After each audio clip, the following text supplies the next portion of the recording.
Соңку суткада коронавирус инфекциясынан 5 адам каза болду. 377 адам илдетти жаңы жуктурган. Учурда COVID-19 илдети стабилдүү абалда турат. Бүгүнкү абал күз мезгилинин башындагы шайлоо жана митингдердин жыйынтыгы дейт саламаттыкты сактоо министри Алымкадыр Бейшеналиев. Бирок азыр кафе-ресторандарды жана мекемелерди таптакыр жаап салбай, норманы сактоо менен иштөөгө уруксат берилген. Азырда биз коркконубуздун себеби кыш мезгилинде элдер эшикке чыкпай чогуу бир жерде чогулуп отурушат. Жаш балдар болсо азыркы запреттерден абдан чарчашып, кафелерде, ресторандарда, ошондой эле кинозалдарда отуруп атышат. Ал жерден көп жогат. Биз дагы өкмөткө сунуш кылгызганбыз, кантип эмне кылсак болот депчи. Биз азыркы экономикабыз ушундай кыйналып турганда биз аларды жаап албайбыз. Бирок санитарно-гигиенический норманы сакташ керек.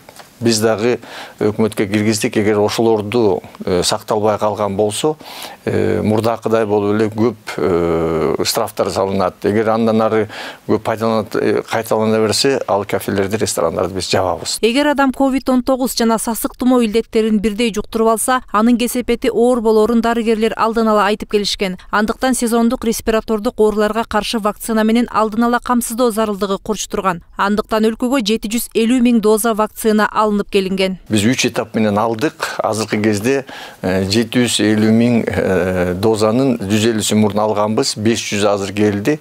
Ошону биз таратып бере атабыз.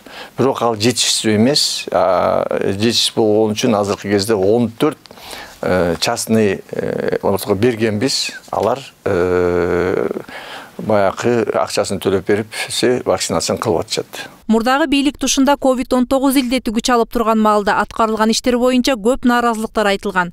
Кызыл зонада эмгектенип жаткан дарыгерлерге тиешелүү шарттар түзүлбөгөнүнөн көпчүлүгү илдетке кабылып, 30га чукул дарыгер каза болгон. Аларга компенсация толук төлөнбөй жаткандыгы айтылып келген.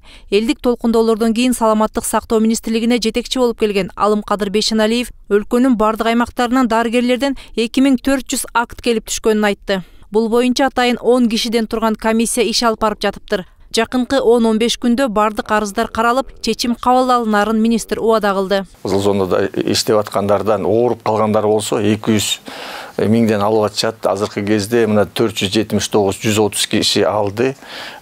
Кокустук болуп каза болуп калгандарга 1 миллиондон өкмөттүн токтому бар, 29 кишиге төлөп бердик.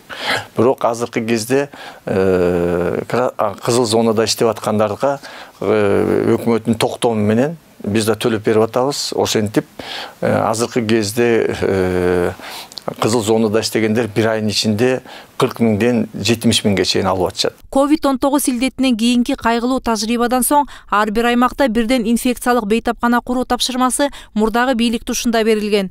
Бишкек шаарында 100 орунду инфекциялык бейтапкана ишке берилип, учурда оорулууларды кабыл ала баштаган.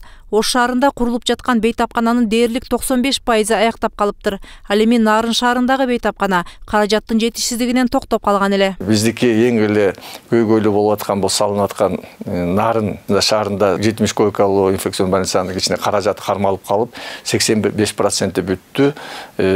Мен да барып өзүм да жолугуп, өзүм да көрүп, ошол жердеги жумушчулар менен да жолугуп, бригада главврач менен жолугсам, жаңы жылга чейин бүтүрөбүз дешти.